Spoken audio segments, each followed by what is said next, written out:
안녕하세요, 여라여가입니다. 오늘은 견갑골에 대해서 조금 더 깊이 생각을 해보도록 하겠습니다.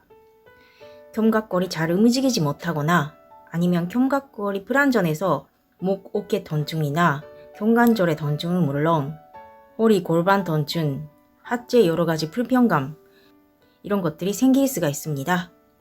견갑골은 잘 움직이고 또 안전하게 잡아주면서 몸 전체의 밸런스를 맞추고 있습니다. 이런 큰 역할을 하는 견갑골에 대해서 오늘은 천선적인 전별, 또 견갑골에 붙어있는 근육, 그리고 견갑골의 움직임, 마지막에 견갑골을 잘 쓰기 위한 운동에 대해서 설명드리겠습니다.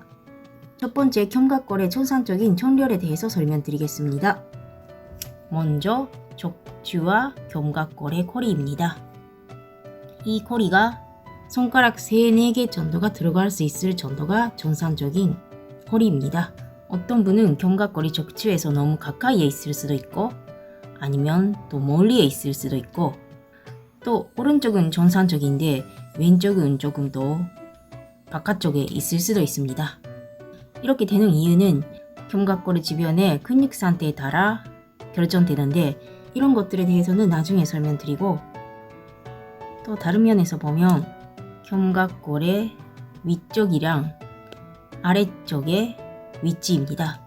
견갑골의 삼각, 밑에는 하각이라고도 하는데 삼각이 정상적인 위치가 흉추 1번에서 2번 사이, 또 하각은 흉추 7번에서 8번 사이에 있는 게 정상적입니다.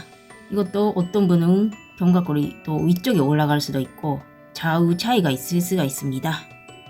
또 다른 면에서 보면 견갑골의 내쭉, 삼각이랑 하각을 연결을 하면 척추와 코의 변행 아니면 살짝 삼각보다 하각이 바깥쪽으로 위치하고 있는 게 정상적입니다.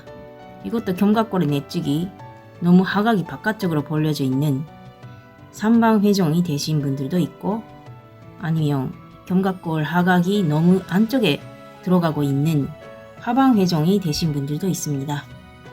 이런 것도 보실 수가 있고 또 다른 면에서 견갑골 위에서 봤을 때 이 각도 견갑면이라고 하는데 이 각도가 35도 정도, 이 정도의 각도가 정상입니다. 어깨가 말리게 되면 이 각도가 더 커질 수도 있고 또 어떤 분은 이 각도가 작은 사람도 있습니다. 이런 식으로 견갑골의 위치를 여러 면에서 보면 자기 자신의 견갑골이 어떤지 또 그거에 따라 근육 상태가 어떤지까지 진단할 수가 있습니다. 이런 견갑골의 위치를 결정하는 게 견갑골의 주변에 붙어 있는 근육입니다. 견갑골은 뼈와 뼈로 연결되어 있지 않고 흉곽 위 권중에 붕 떠 있는 관절입니다.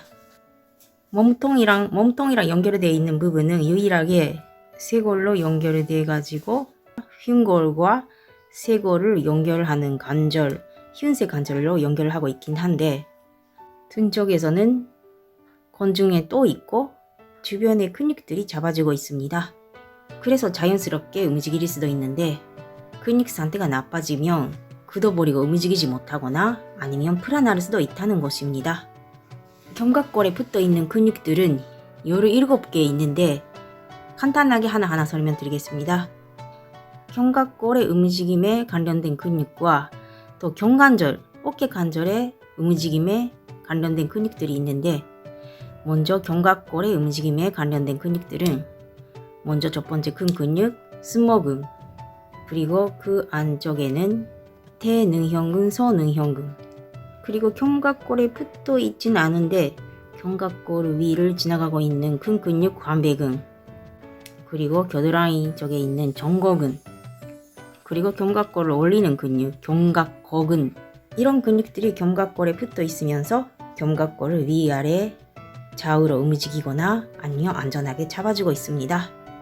그리고 앞쪽에 있는 대흉근 밑에 있는 소흉근, 이 근육도 보면 견갑골 앞쪽에 붙어 있습니다. 이 근육도 견갑골의 위치를 결정하는데 큰 영향을 줍니다.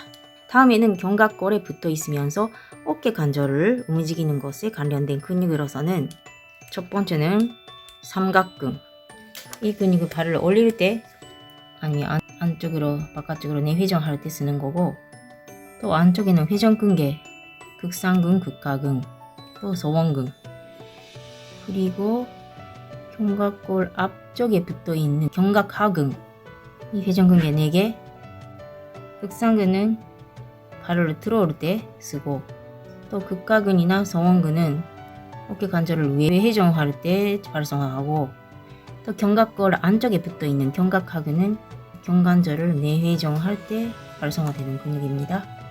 이런 4개 근육, 회전근개, 그리고 소원근 밑에 있는 대원근, 이 근육은 소원근 밑에 있지만 발뼈 앞쪽에 붙어 있기 때문에 소원근과 반대로 견갑골을 내회전할 때 쓰는 근육입니다. 그리고 팔 근육도 예를 들면 상완 삼두, 그 안에서도 잔두, 이것도 견갑골에 붙어 있고, 앞쪽에 있는 이두근, 상완 이두근, 이것도 잔두, 그리고 단두 있는데, 이 안쪽이 다 견갑골 앞쪽에 붙어 있습니다. 그리고 그 안쪽에 있는 어그완근도 견갑골 앞쪽에 붙어 있습니다. 다른 근육을 안 보이게 하면 상완 이두 단두, 잔두, 이것도 견갑골 앞쪽에 붙어 있고, 또 어그완근도 앞쪽에 붙어 있고, 또 뒤쪽에서는 상완 삼두에 잔두도 견갑골에 붙어 있습니다. 이런 식으로 팔 근육도 견갑골에 붙어 있으면서 견갑골의 위치를 결정하기도 합니다. 그러면 다음에는 견갑골이 어떻게 움직이고, 또 견갑골 움직일 때 어떤 근육이 작용을 하는지에 대해서 설명드리겠습니다. 견갑골의 움직임은 주로 위로 끌어올리거나 밑으로 끌어내리는 움직임, 보상하제라고도 하는데, 이런 움직임이 있고, 아니면 바깥쪽으로 벌리거나 안쪽으로 모이는 외종, 내종의 움직임이 있고, 아니면 팔을 움직일 때 견갑골도 같이 움직이는데, 팔을 위로 올릴 때 견갑골도 같이 이런 방향으로 움직입니다. 이 움직임을 삼방회전이라고도 하고, 또 안쪽에는 이런 식으로 움직이죠. 또 발을 내릴 때 이런 식으로 움직이는, 또 이쪽에서는 이렇게 움직이죠. 이 움직임을 하방회전이라고도 합니다. 먼저 견갑골 위로 끌어올리는 역할을 하는 근육은 승모근, 그 안에서도 삼부 근육들이 견갑골 끌어올리는 역할을 하고, 또 견갑골 삼각에 붙어 있는 견갑거근, 그리고 능형근들이, 이런 근육들이 견갑골을 위로 올리는 역할을 합니다. 반대로 견갑골 끌어내리는 역할을 하는 근육으로서는 승모근, 그 안에서도 하부 섬유들이 견갑골을 끌어내리는 역할을 하고, 그리고 겨드랑이 쪽에 있는 정거근, 그리고 앞쪽에 소흉근, 이런 근육들이 견갑골을 끌어내리게 만듭니다. 그리고 견갑골을 바깥쪽으로 벌리게 만드는 근육으로서는 아까 끌어내리는 역할도 있다 하는 정거근, 그리고 소흉근, 그리고 승모근 안에서도 상부섬유, 이런 근육들이 견갑골을 바깥쪽으로 벌리게 만들 수가 있습니다. 반대로 견갑골 안쪽으로 모이는 역할을 하는 근육으로서는 승모근 안에서도 춘부섬유, 이 근육이 수축이 되면 견갑골 안으로 모이겠죠. 그리고 견갑골 사이에 있는 근육이니까 능형근, 이런 근육들이 견갑골 안으로 모일 수가 있는 작용을 갖고 있습니다.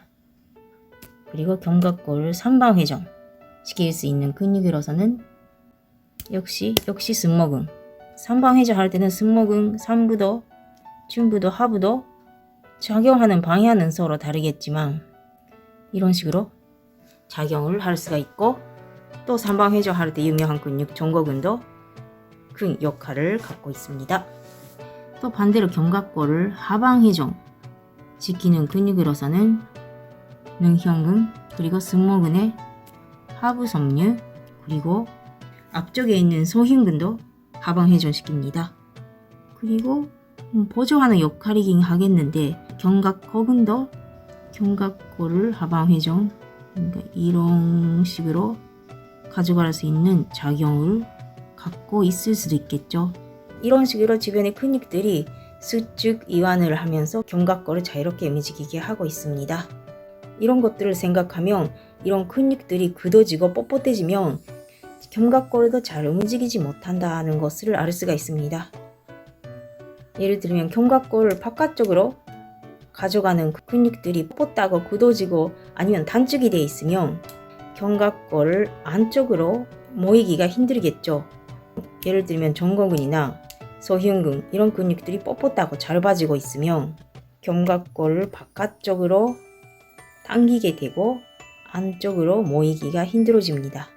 또 이런 근육 상태로 의해 견갑골의 위치도 달라집니다. 예를 들면 견갑골이 정상 위치보다 이렇게 하각이 안쪽으로 모이게 되는 사람들이 있습니다. 이런 분들은 어깨도 같이 내려가는 경우도 많은데 이런 어깨를 옥골이 어깨라고도 한다고 들었는데 이런 견갑골을 갖고 있으시면 먼저 견갑골을 안정화시키는 근육, 승모근의 주부하부 섬유 아니면 정거근 이런 근육들이 먼저 약한 가능성이 높고 또 이 견갑골이 이렇게 되어 있으면 하방회전이 되어 있다고 볼 수 있기 때문에 하방회전 시키는 근육 아까 설명했듯이 견갑고근이나 아니면 소흉근 이런 근육들은 뻣뻣하고 잘 빠지고 있는 가능성이 높습니다. 또 어떤 분은 견갑골의 위치가 정상 위치보다 바깥쪽으로 벌리신 분들도 있습니다. 아니면 바깥쪽으로 벌리면서 안쪽으로 말리고 또 옆에서 보면 또 앞으로 많이 기울이신 분들 그러니까 바깥쪽으로 벌리고 또 안쪽으로 말리고 또 위쪽으로 기울이신 분들이 꽤 많습니다. 어깨에 힘을 주면서 컴퓨터를 열심히 하시는 그 모습입니다. 이런 경우에는 견갑골을 바깥쪽으로 가져갈 수 있는 근육, 정거근이나 소흉근 이런 근육들은 뻣뻣하고 잘 빠지고 있는 가능성이 높고 또 견갑골 안쪽으로 모이는 근육, 능형근이나 승모근 특히 중부하부 이런 근육들은 약해지고 있는 가능성이 높습니다. 또 견갑골이 정상 위치보다 위쪽으로 올라가신 분들도 많은데 이런 분들은 승모근의 상부 근육들이 굉장히 짧아지고 있는 가능성이 높고 아니면 견갑골을 끌어내리는 근육, 승모근 하부 아니면 정거근이 약할 수도 있습니다. 이런 식으로 보면 자기 자신의 견갑골의 위치가 어떤 위치에 있는지 또 바깥쪽으로 잘 벌릴 수 있는지 안쪽으로 모일 수 있는지 상방회전, 하방회전 잘 할 수 있는지 끌어올릴 수 있고 또 내릴 수 있는지 이런 견갑골의 위치나 움직임을 보고 어떤 근육이 뻣뻣하고 또 어떤 근육이 약해지고 있는지를 어느 정도 예상할 수도 있고 그거에 따라 운동도 조방할 수가 있습니다. 그래서 견갑골을 잘 쓸 수 있게 되려면 주변의 근육 상태가 좋아야 되는데 유연성을 유지하기 위해 스트레칭이나 마사지를 하는 것도 중요하고 또 어떤 면에서는 약해지고 있는 근육들을 운동으로 활성화시킬 필요도 있습니다. 이런 근육의 밸런스가 중요하기 때문에 다음 영상에서는 견갑골 주변의 근육들을 유연하게 만들면서 활성화까지 시키는 운동을 함께 하도록 하겠습니다. 오늘은 이상으로 마치겠습니다. 감사합니다.